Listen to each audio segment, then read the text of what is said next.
some of the things that I used to teach about culture and sustainability, about conflict and sustainability and culture, and the mix between when resources are few, that creates challenges, and then what happens to people's identity when they are no longer rooted in their land, or their identity now they're not their ethnic group anymore, they just become refugee, and how that shapes people.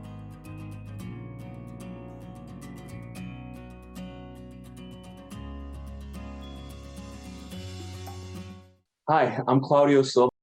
The Chief Operations Officer and Chief Financial Officer at World Food Program USA.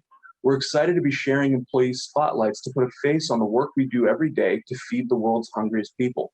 This month, we're celebrating World Anthropology Day with our very own Dr. Shea Winsett, who is our HR Generalist and who has a Ph.D. in Anthropology. Hi, Shea. Hi, Claudio. Let's find out a little bit about you, Shea. Why did you pursue your degree in anthropology? Did you have a specific focus? I didn't focus until later on, but I wish it was more educational, but I didn't have cable as a kid. So like if I would stay home from school for the weather or whatever, I grew up in the DC area. So, as soon as it threatened snow, school was canceled. But I would watch PBS all the time. And so back then there were two shows that I think I can remember. I feel like PBS always had some type of show with traveling around the world. One was Globetrotter. Like Globetrotter was my show, and I was like, that's going to be me. I'm going to do that. And then the other one was, I think it was like Secrets of the Dead. And I was really into ancient Egypt at the time. So, they would do the little like stories, and they'd say like, this is the tomb of this person. They're like archaeologists at the bottom, they'll tell a story. And as I conflated all of those things together, later on, I realized to do shows like Globetrotter, you just have to be a host. Like you don't have to go to school for that. But I originally wanted to be an Egyptologist. Shout out to Dr. Gloss. He has that on lock. There's enough Egyptologists. They don't need me. And that's how it started. So I didn't really have a lot of information besides television, but that's why I decided to go into first archaeology, which is a part of anthropology. Anthropology has 4 subfields, by the way. So there's archaeology, sociocultural anthropology, linguistic anthropology, and biological anthropology. And there's multiple subfields with each of those 4. So I started with archaeology and got into history a lot as I progressed through high school. By the end of high school, I was like, I'm gonna be an archaeologist. I went to college and majored in archaeology and started concentrating more on historical archaeology, which is archaeology that focuses, we call it post-contact. So archaeology mainly in the Americas as you deal with sort of that European expansion, that colonial expansion. So that's called historical archaeology, and everything is before that's called pre-contact archaeology. When you're talking about the Americas, so North America, South America.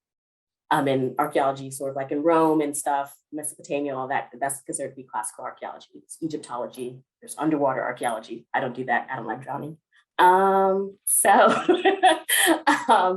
Pirates, studying pirate booty, it's really exciting. And that is how I got into it. And then I slowly transitioned into sociocultural anthropology, which I think people know that more as like, a person going out to someplace in like Papua New Guinea or somewhere and living with the people and learning them and understanding them. So that was very long, but that is how I got into it. And right now my focus is on African-American archaeology and anthropology and culture, urban anthropology, so the study of cities, and educational anthropology, so culture and how that intersects in the classroom. That's what I did study. Now I study you all. And we appreciate your study of us. How do you bring anthropology into your day-to-day work with WFP USA?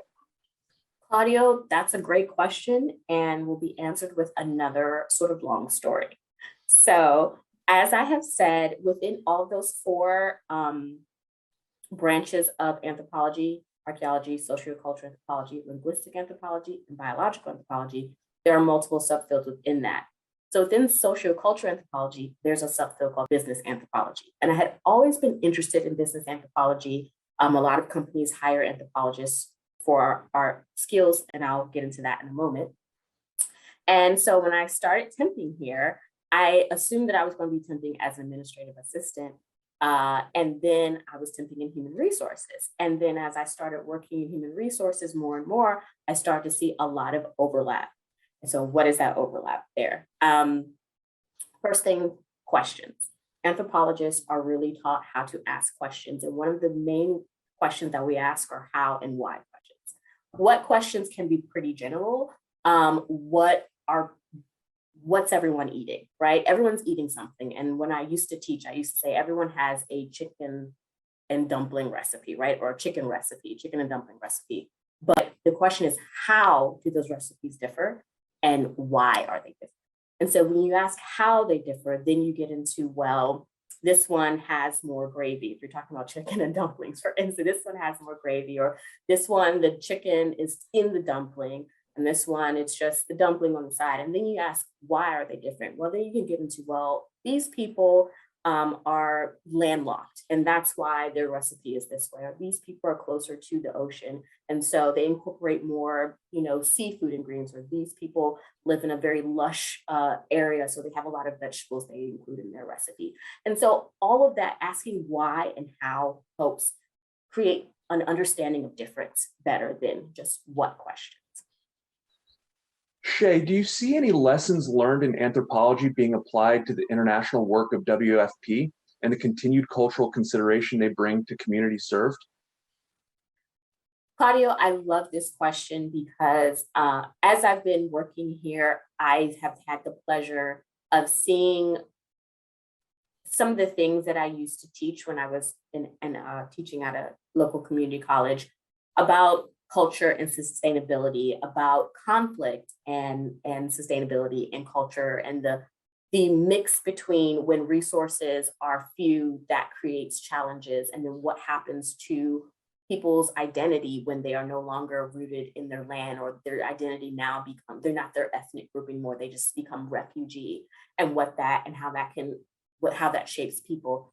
And I've read about these things. I've touched briefly on it when doing an introductory course, but I've had the pleasure when we are inviting speakers to come and speak to us, of hearing that their WFP is not just an NGO out there just doing things make themselves feel good, but they really are taking into consideration culture in terms of what food staples do people need, culture in terms of recognizing that these people are not just refugees, that these are people with history, with backgrounds as individuals and as a group of who they are.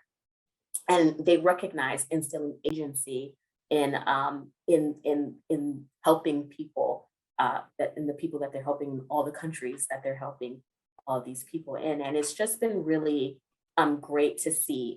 We've talked about this previously in academia. You produce things and you don't necessarily offer, advice or recommendations. You just sort of say, this is what's out there, do with it what you will. But it's nice to see that the people on the ground at WFP, that we are supporting this organization that really takes seriously that people are people, and that people have history, and that people can be their own agents of change. How do you maintain your passion for anthropology?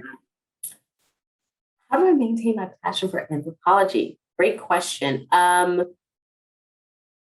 see it in everything, so I don't think it's going to undo itself. And I'll tell you the areas. So I started becoming interested, of course, in archaeology based off of a movie, ultimately, and TV.